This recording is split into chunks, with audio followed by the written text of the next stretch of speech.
কি আরে কি করছে কি আরে আরে ছাড়ো দাদু ভাইকে লেগে যাবে যে লাগুক আমার যে বুকের ভিতরটা জ্বলে পড়ে যাচ্ছে বেশি ঠাম্মা কি হচ্ছে লেগে যা ছাড়ুন তোমার কিসের জন্য তো জ্বালা মেজদি? প্রফুল্ল দিদির বাচ্চা হবে বলে? যে বাচ্চাটা আসছে সে তো আমাদেরও সন্তান। কই বিনাকে তো আমরা আমাদের সন্তান ছাড়া অন্য কিছু মনে করি না। আর তুমি এই কারণটার জন্য ওনাকে এরকম করতে পারো না, এটা তোমার অন্যায়। ন্যায় অন্যায় তুমি কি বোঝো সাগর? তোমার তো প্রেম ভালোবাসা এসবের বোধই হয়নি। বড় বউ না হয় 10 বছর এ বাড়িতে ছিল না, কিন্তু তুমি তো ছিলে। তাহলে তোমার সন্তান কোথায়? সাগর, যে বউ তার স্বামীকে সতীনের ঘরে ঢুকিয়ে আনন্দ পায় না, তার আর যাই হোক সন্তান হয় না।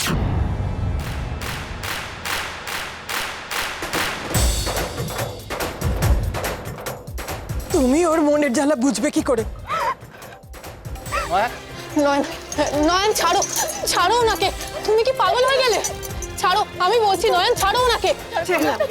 ছেড়ে দাও আমার মেয়েকে। এত কিছু করেও তোমার আশ মিটল না, এখন ওকে পাগল বানাতে চাইছো?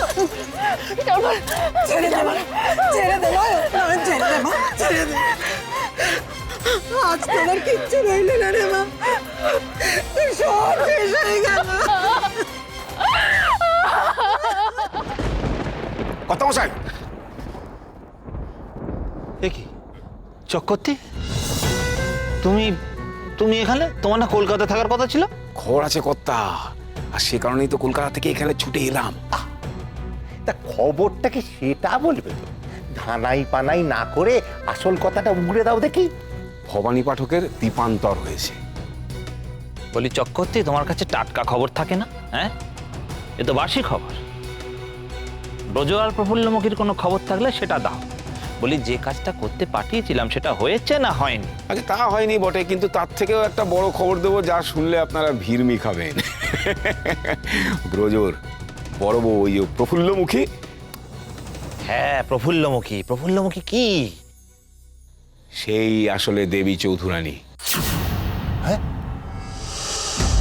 কি কি প্রফুল্লমুখী দেবী চৌধুরানী? চক্করতে ঠিক করে বলো দেখি, তুমি কি গাঁজা টাজা খাচ্ছ না কলকাতায় গিয়ে অন্য কোনো নেশা ধরেছো? আরে না কর্তা, আপনি বিশ্বাস করুন, আদালতে সবার সামনে দাঁড়িয়ে সে স্বীকার পর্যন্ত করেছে। বলো কি চক্রবর্তী? তারপর যদিও জজ সাহেব বিশ্বাস করেননি, কিন্তু আমি হলফ করে বলতে পারি ওই প্রফুল্লই হচ্ছে দেবী চৌধুরানী। নাস, আর কথা যদি সত্যি হয় তাহলে তো সাংঘাতিক ব্যাপার। হ্যাঁ, ও ওই ডাকাত প্রাণীর সঙ্গে লড়াই করা কি চারটিখানি কথা? কি বলছো কি তুমি চৌধুরী মশাই? এসব জেনে শুনেও আপনি এরপর বদলা নেবেন কি করে? না না না না না না না না না, ওসব ভেবে কোনো লাভ হবে না, কোনো লাভ হবে না। বদলা নিতে গেলে বুদ্ধির প্রয়োজন হয়। শুধু শক্তি দিয়ে কার্যসিদ্ধি হয় না, বুদ্ধি দিয়েই যুদ্ধ জয় করতে হয়। এটা আপনাদের পক্ষে পারা সম্ভব নয়, কারণ আপনাদের মাথায় শুধু বিষের বৃষ্ঠা আছে, বুদ্ধি নেই।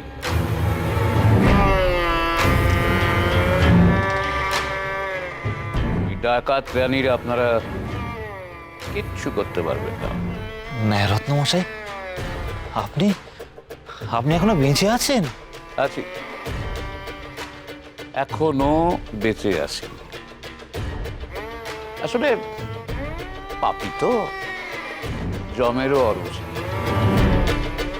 তাছাড়া আমার এখনো কত কি দেখার বাকি আছে। এই যে ময়নামতির মেয়ে প্রফুল্লমুখী, এবার সেই কিনা দেবী চৌধুরানী।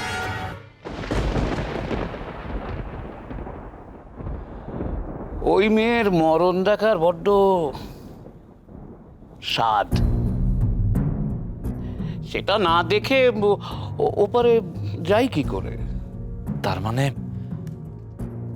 মানে ব্রজেশ্বরের বউ সত্যি দেবী চৌধুরানী? না হলে আপনার এত চেষ্টা কি বিফলে যায় চৌধুরী মশাই? এ বড় কঠিন খেলা, সাধারণ মেয়ে মানুষ হলে তো কবে বাবুলীলা সাঙ্গ হয়ে যেত। রত্নমশাই, তাহলে আমাদের এখন কি করা উচিত? কাটা দিয়ে কাটা তুলতে হবে, ডাকাত দিয়ে ডাকাত মারতে হবে। কোম্পানির সেপাইয়ের কর্ম নয়। কিন্তু এমন কে ডাকাত আছে যে দেবী চৌধুরানীকে মারতে পারবে? একজনই আছে, তাকে বেশি কিছু করতে হবে না, শুধু তার কানে তুলে দিতে হবে যে ব্রজেশ্বরের বড় বউই দেবী চৌধুরানী। ব্যাস, কেল্লা ফতে। আপনি আপনি আছেন তো আমাদের সাথে? অবশ্যই, অবশ্যই আছি। ময়নামতির মেয়ের চিতার আগুন না দেখে আমি যে শান্তিতেও মরতে পারবো না। তা রত্নমশাই, কেশি ডাকাত নামটা নামটা বলুন। নয়নের ঠিক কি হারিয়ে গেল বলতে পারেন? নয়ন যেমন আমার স্ত্রী, তেমনি প্রফুল্লও তো আমার স্ত্রী। তাই নয়ন যদি আমার সন্তানের মা হতে পারে, তো প্রফুল্ল কেন হতে পারে না? পারে তো, নিশ্চয়ই পারে। আপনি ব্যামোহর অভিনয় করতে পারেন, ও আপনাকে কলকাতায় নিয়ে এসে চিকিৎসা করানোর অভিনয় করতে পারে, আর তারপর সব ব্যামো সেরে যায়, সব চিকিৎসা শেষ হয়ে যায়, আর ও পোয়াতি হয়ে যায়।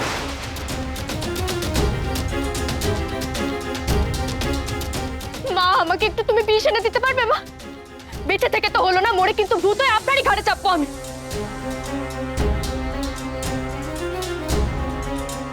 হবে হবে না। আপনি প্রফুল্লর সাথে সুখে শান্তিতে ঘর কন্যা করবেন না? হতে দেব না, আমি কিছুতেই হতে দেব না, কিছুতেই না হতে দেব না, আমি হতে দেব না, কিছুতেই না। নয়ন মুখ কি হচ্ছেটা কি? আমরা এখন অন্যের বাড়িতে আছি, সেই কথাটা কি তুমি ভুলে গেছো? ক্ষমা দে মেজুনাথ বউ, একটু থাম তুই। তোর পালাগান অনেক হয়েছে, সব সময় এই সমস্ত আর সহ্য হয় না। কি হয়েছে? কি কোনো অসুবিধা হয়েছে? না না, কিছু হয়নি কাকা বাবু। কি বলেন তো, ওই আমরা সবাই গ্রামের মানুষ তো, তাই একটু জোরে কথা বলার অভ্যাস। কালই আমরা ভূতনাথে চলে যাব, ওই সে কথাই আলোচনা করছিলাম আর কি। সে কি, কালই রওনা দেবেন? বলছিলাম কি যে আর কয়েকটা দিন থেকে গেলে পরে কি খুব ক্ষতি হতো? হ্যাঁ, মানে ভূতনাথে আমাদের বাড়ি ফেলে সবাই মিলে চলে আসা, তারপর ওনারা আবার জমিদারির অত কাজ ফেলে এসছেন, বুঝতেই পাচ্ছেন তো, চিন্তা একটা থেকেই যায়। সেই জন্যে কালই আমাদের চলে যেতে হবে। আমরা আবার আসবো, তবে হ্যাঁ, আমরা এখানে আসার আগে কিন্তু আপনাদের একবার ভূতনাথে ঘুরে আসতেই হবে। নিশ্চয়ই আপনারা দুজনে আসবেন। আরে না না, এত করে বলতে হবে না, আমরা নিশ্চয়ই যাব। তবে কাল আপনারা রওনা দিলে পরে তো অনেক গোছগাছ করতে হবে, পালকির ব্যবস্থা করতে হবে। ঠিক আছে, আপনারা কথা বলুন, আমি পালকির ব্যবস্থা করি গিয়ে। চলো।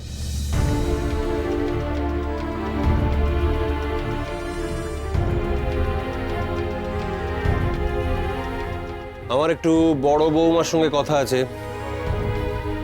এবং সেটা একান্তে।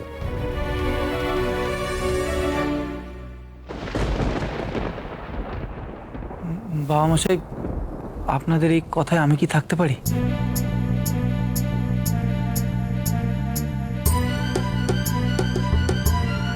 তাহলে সবার সামনেই কথাটা বলি।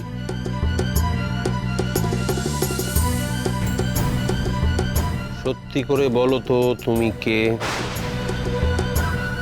কি তোমার আসল পরিচয়? তুমি কি ময়নামতির মেয়ে প্রফুল্লমুখী, না ডাকাত রানী দেবী চৌধুরানী?